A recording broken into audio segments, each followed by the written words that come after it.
4월 14일 오늘의 말씀은 민수기 13장 21절에서 33절입니다.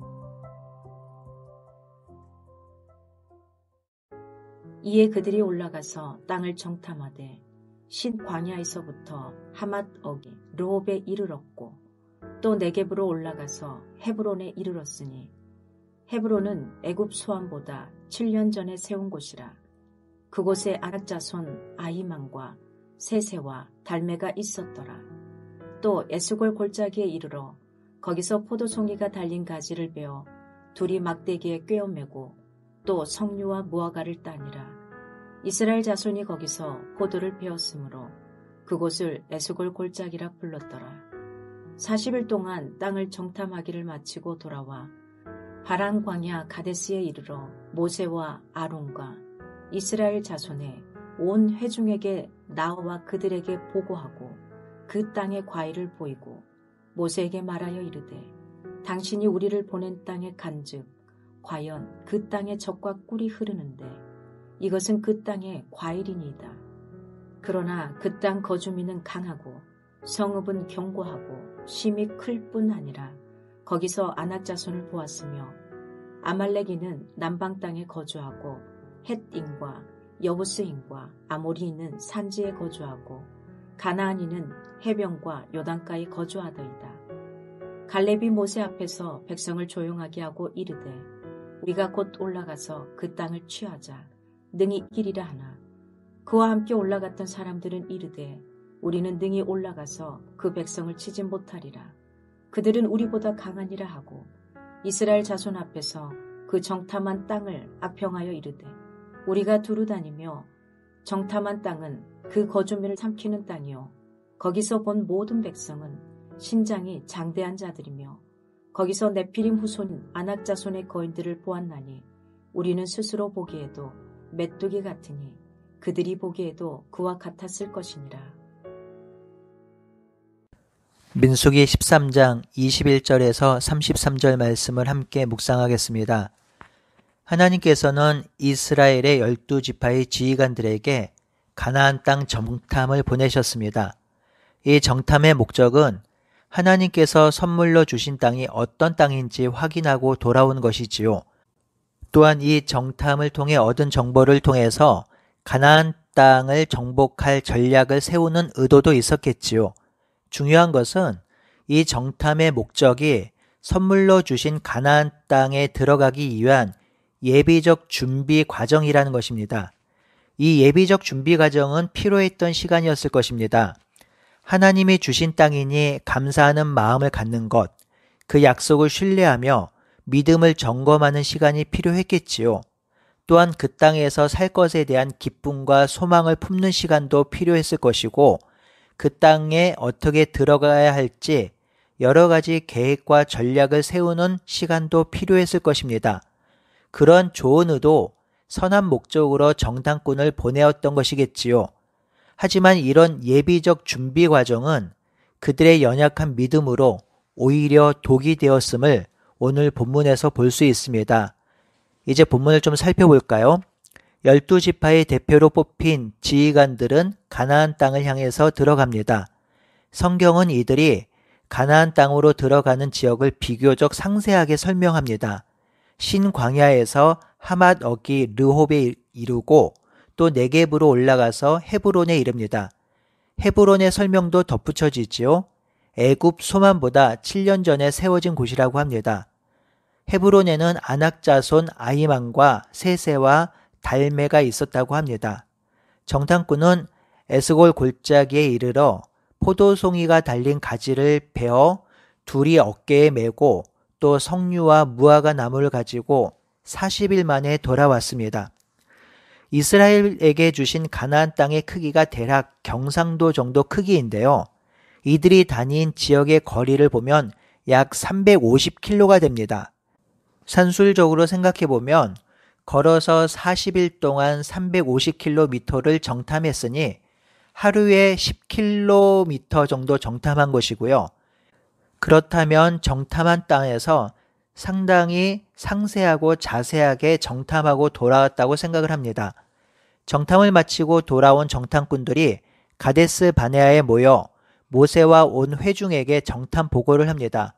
먼저 그 땅에서 가져온 과일을 모세에게 보여주며 당신이 우리를 보낸 땅에 간즉 과연 그 땅에 젖과 꿀이 흐르는 땅이었는데 이것이 그 땅의 과일이라고 합니다. 그리고 나서 아주 부정적인 정탐 보고를 말합니다. 28절에서 29절입니다. 분명 젖과 꿀이 흐르는 땅이긴 하나 그 땅 거주민은 강하고 성읍은 견고하고 아주 큽니다. 또한 아낙 자손도 보았고 아말렉인은 남방 땅에 거주하고 헤딘과 여부스인과 아모리인은 산지에 거주하고 가나안인은 해변과 요단가에 거주하고 있습니다. 그리고 나서 이렇게 말하죠. 우리는 능히 이기지 못할 것입니다. 라고 합니다.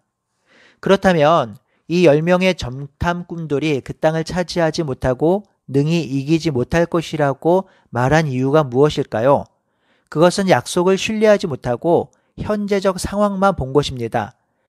32절 후반부를 보면 거기에 있는 백성들은 신장이 장대한 자들이며 거기서 네피림의 후손인 아낙 자손의 거인들을 보았다고 합니다.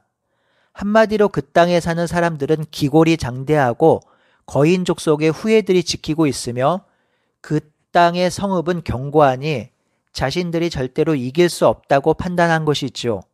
그러니 현재적 상황, 현재적 어려운 상황만 보고서 하나님이 그 땅을 주셨다라고 약속하신 것을 잃어버린 것입니다. 아니, 버린 것이지요.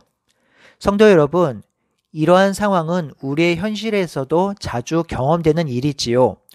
우리는 성도이며 하나님의 백성입니다. 하나님의 백성은 하나님의 약속을 믿는 자들이죠. 하나님의 약속으로 우리가 구원을 받았고 인류가 회복되고 있습니다. 하지만 우리가 살아가는 현실은 이 약속을 믿지 못하게 하고 붙들지 못하게 합니다. 하나님을 무능력하게 보며 멸시합니다. 아니, 하나님이 없는 세상이라고 치부하며 인간이 만물의 주인이 된 양 온 세상을 마음대로 다스리고 마음대로 훼손합니다.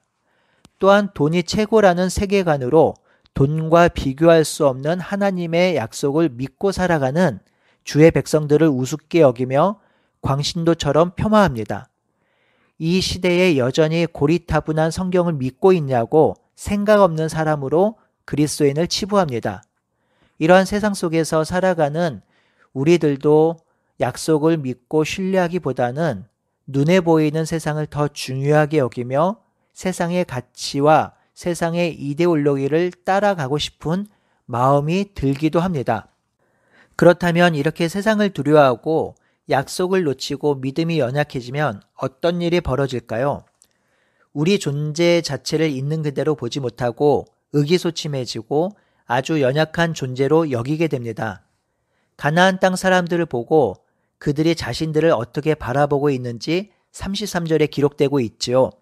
우리는 스스로 보기에도 메뚜기 같으니 그들이 보기에도 그와 같을 것이라 라고 합니다. 자신들 스스로 보기에 메뚜기 같다고 합니다.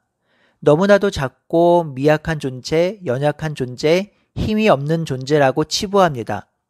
더 나아가서 가나안 땅 사람들도 자신들을 그렇게 볼 것이라고 미리 예상하고 작아지고 있습니다. 이런 생각은 31절 하반절에도 노골적으로 기록되고 있습니다.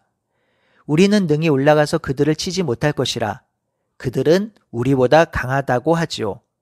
이미 정탐꾼들은 그들이 우리를 우습게 여길 것이라고 생각까지 합니다. 생각이 여기까지 나아가고 있습니다. 이들은 연약해진 자신의 생각이 진실이라고 믿기까지 합니다.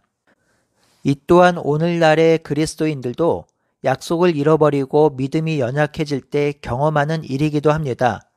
오늘날 많은 그리스도인들이 우리의 존재가 미약해서 이 거대한 악으로 도배된 세상을 이기기 어렵다고 합니다. 우리 존재가 너무나도 연약해서 사탄이 점령한 이 악한 땅에서 승리하기 어렵다고 합니다. 그리스도인 존재를 메뚜기처럼 여기고 세상과 세상 사람들, 세상의 세계관과 가치관, 이데올로기를 너무 크게 생각하여 아예 저항하지 않습니다.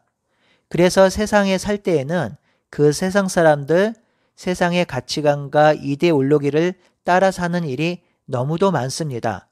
그래서 하나님이 역사하는 장소와 시간을 제한시켜 버리기도 하지요. 하나님이 역사하는 장소는 교회와 교회 모임이고요. 역사하는 시간은 주일로 제한시킵니다.